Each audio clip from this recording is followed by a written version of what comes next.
Hello students, कैसे हैं आप सभी। उम्मीद करता हूँ बहुत अच्छे होंगे और आपकी तैयारी भी बहुत जोर से चल रही होगी, बहुत अच्छी चल रही होगी। मैं पंकज कटारिया स्टडी लाइव जयपुर के यूट्यूब चैनल पे आपका स्वागत करता हूँ फ्रेंड्स। देखिए फ्रेंड्स, हमने लगभग कुछ दिनों से इकोनॉमिक्स की क्लासें प्रारंभ कर रखी हैं और आप उन्हें देख भी रहे हैं और इसका लाभ भी आपको बाकायदा मिल रहा है। अब हम ये देख रहे हैं कि जो वर्तमान ट्रेंड चल रहा है उस ट्रेंड में ये देखने को मिल रहा है कि हर जो एग्जाम है, भले वो राजस्थान लेवल की हो या इंडियन लेवल की हो, उस एग्जाम में इकोनॉमिक्स का काफी अच्छा खासा सिलेबस पोर्शन हमें देखने को मिल रहा है। हमने देखा कि अभी राजस्थान में जो संगणक की भर्ती परीक्षा निकलने वाली है उसमें, और साथ में अभी लेटेस्ट में जो राजस्थान में भर्ती निकाली गई है TRA तथा जो हम कह सकते हैं जूनियर अकाउंटेंट भर्ती है, उसमें भी इकोनॉमिक्स का बहुत अच्छा पोर्शन आपको देखने को मिला है। और हम ये कह सकते हैं कि इकोनॉमिक्स में आज हम वो टॉपिक पढ़ने वाले हैं जो जितने भी प्रतियोगी परीक्षाएं हैं उसमें वो टॉपिक आपको 100% देखने को मिलता है और यहां से प्रश्न भी बहुत अधिक आते हैं।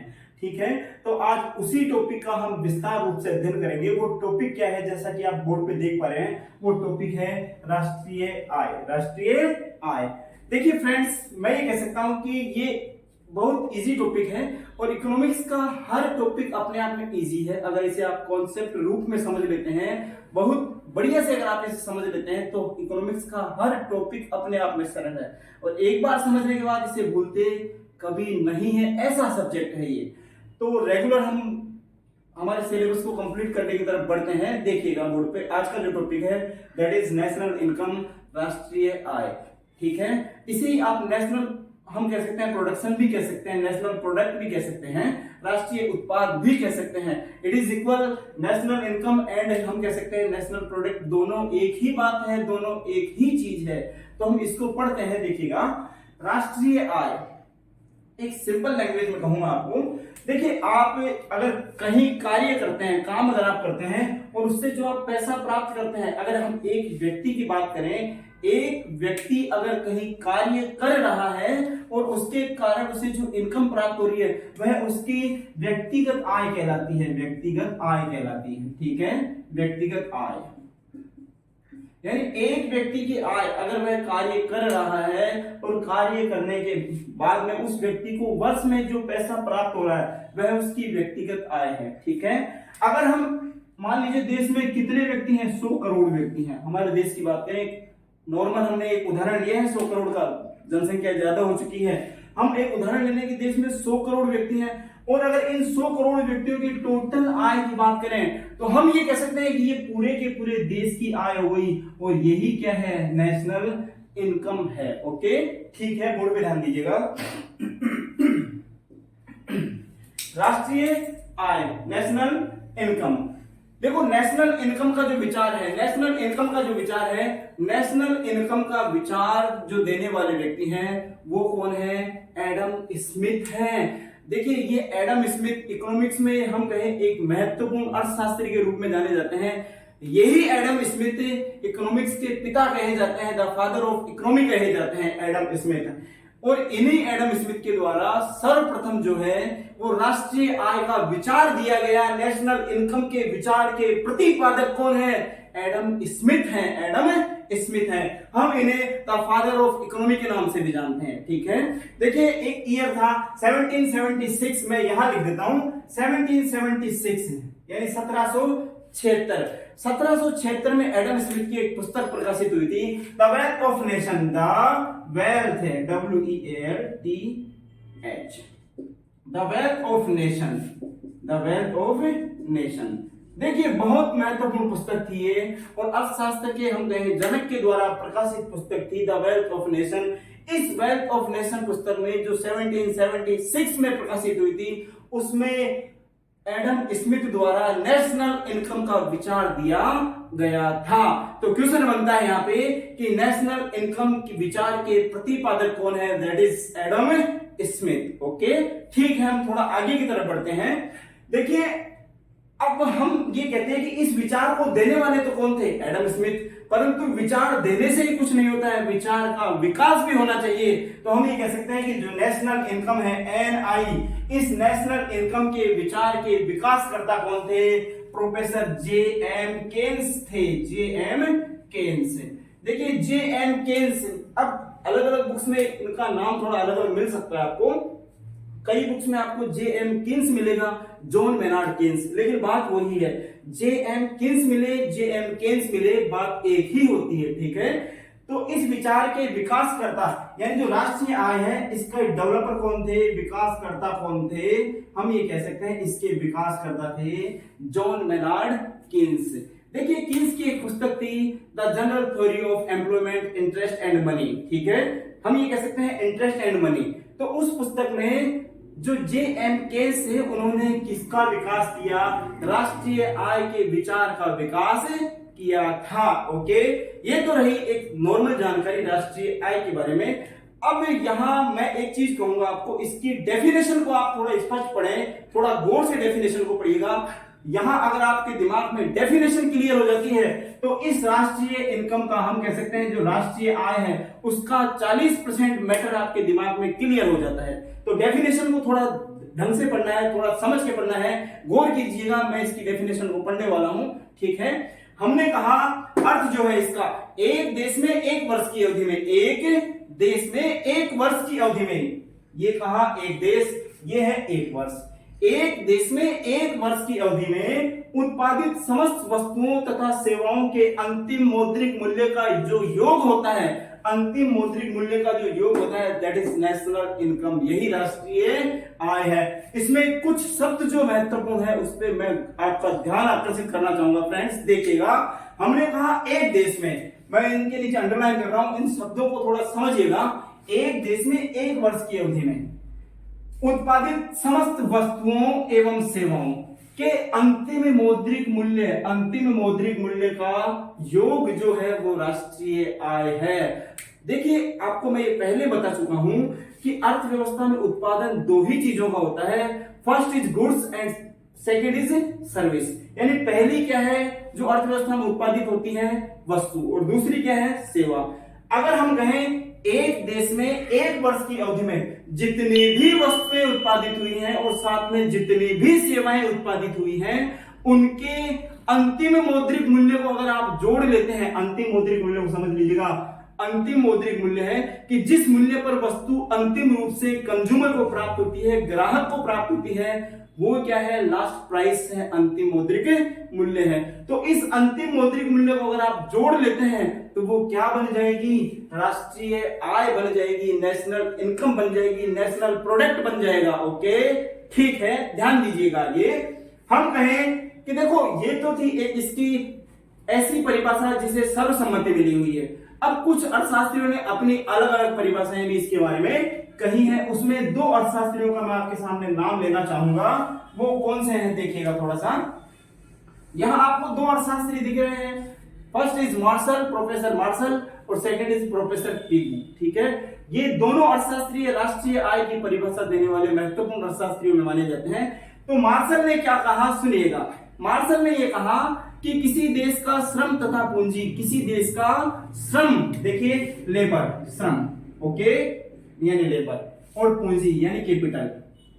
मार्शल ने कहा किसी देश का श्रम तथा पूंजी उसके प्राकृतिक साधनों का प्रयोग करके, प्राकृतिक संसाधनों का प्रयोग करके जितना उत्पादन करता है एक वर्ष में, वही क्या है, नेशनल इनकम है, वही नेशनल इनकम है। मार्शल ने ये कहा, सुनिएगा, इसकी डेफिनेशन पूछी जाती है कि ऐसा कहने वाले कौन थे राष्ट्रीय आय के विषय में, कि एक देश के श्रम तथा पूंजी उसके प्राकृतिक संसाधनों, अभी बताऊंगा आपको प्राकृतिक संसाधन क्या होते हैं, प्राकृतिक संसाधन का प्रयोग करके जितनी वस्तुओं का उत्पादन एक वर्ष में कर पाते हैं वही क्या है, नेशनल इनकम है, नेशनल इनकम है। ये कहने वाले कौन थे, प्रोफेसर मार्शल। क्लियर हो रहा है। तो यहाँ डेफिनेशन, अगर आप में डेफिनेशन आपके सामने आती है और उसमें श्रम और पूंजी का कहीं भी उल्लेख होता है तो आंख बंद कीजिए और किसको, मार्शल की परिभाषा को पहचान लीजिए, ठीक है।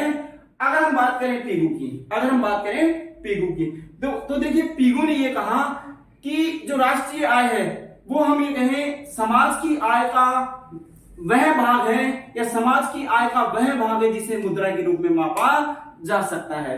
तो पीगू ने कहा कि राष्ट्रीय आय को किस रूप में, मुद्रा के रूप में मापा जा सकता है। पीगू ने कहा कि सामाजिक या सामुदायिक आय का वह भाग जिसे मुद्रा के रूप में मापा जा सकता है वह क्या है, राष्ट्रीय आय है। तो ये बात कहने वाले कौन थे कि राष्ट्रीय आय को मुद्रा के रूप में मापा जा सकता है, ये थे पीगू, प्रोफेसर पीगू। ओके, ठीक है। तो ये दोनों अर्थशास्त्री अपने आप में महत्वपूर्ण इकोनॉमिस्ट हैं जिन्होंने राष्ट्रीय आय की परिभाषा दी है और बार बार इनकी परिभाषाएं पूछी भी जाती है। ठीक है, आगे चलते हैं, देखिएगा। अब यहाँ परिभाषा पे मैंने कहा था कि आप परिभाषा को अगर पढ़ लेते हैं तो आपका 40% मैटर अपने आप क्लियर हो जाता है राष्ट्रीय आय का। और देखिए फ्रेंड्स, ये एक नॉर्मल चीज हो गई है कि राष्ट्रीय आय का जो टॉपिक है वह इकोनॉमिक्स में सबसे महत्वपूर्ण टॉपिकों में माना जाता है। क्लियर क्यों माना जाता है, आप किसी भी एग्जाम को उठा के देख लीजिएगा जिसके सिलेबस में अगर इकोनॉमिक्स को सम्मिलित किया गया है, शामिल किया गया है, तो वहां से आपको नेशनल इनकम से कोई ना कोई क्वेश्चन देखने को मिल ही जाएगा। या तो मैं कहूं आपको इसके जो कॉन्सेप्ट होते हैं जैसे जीएनपी, जीडीपी, वहां से क्वेश्चन देखने को मिलेगा, या हो सकता है आपको इसकी जो मेजरमेंट टेक्निक्स हैं उसमें से प्रश्न देखने को मिलेगा, या हम कहें आपको किसी और अन्य अवधारणा को भारत की राष्ट्रीय आय को लेकर क्वेश्चन देखने को मिल जाएगा। तो ये अपने आप में एक महत्वपूर्ण टॉपिक है, लेकिन समझते हैं तो बहुत इजी है, जैसा कि आप समझ रहे हैं। देखिएगा, हमने परिभाषा को समझा और काफी सवाल ऑटोमेटिक हल हो जाएंगे। अब यहां देखिएगा, ये कुछ मैंने टॉपिक्स लिख रखे हैं, जैसे गणना। यहां परिभाषा में आपको इसकी गणना नजर आएगी। गणना का मतलब होता है मेजरमेंट, कि राष्ट्रीय आय के मेजरमेंट के लिए जो बेस लिया जाता है, हम कह सकते हैं जो आधार लेते हैं, जो बेस लेते हैं, वो क्या होता है।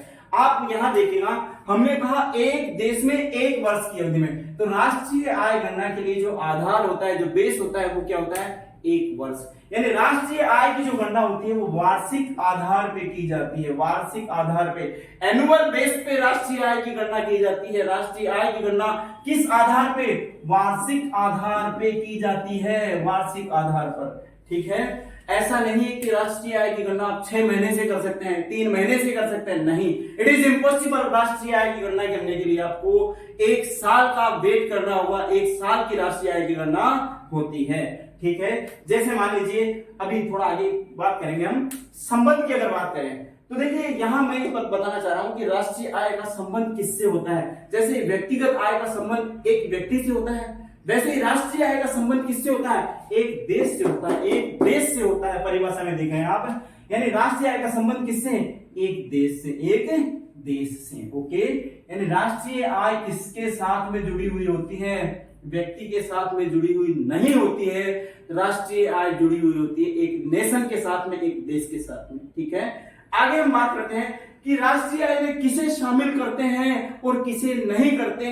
इसका एक सिंपल फंडा मैं आपको बताता हूं कि राष्ट्रीय आय में सिर्फ और सिर्फ उस गतिविधि, उस क्रिया को शामिल करेंगे जिसका संबंध वर्तमान वर्ष से होता है। समझिएगा, वर्तमान वर्ष की क्रियाओं को, वर्तमान वर्ष की क्रियाओं को, और यहां क्रियाओं पे थोड़ा फोकस कीजिएगा, क्रियाओं को। ये क्रियाएं ऐसी सामाजिक क्रियाएं नहीं, यस इट इज आर्थिक क्रियाएं, आर्थिक क्रियाएं, आर्थिक क्रियाएं।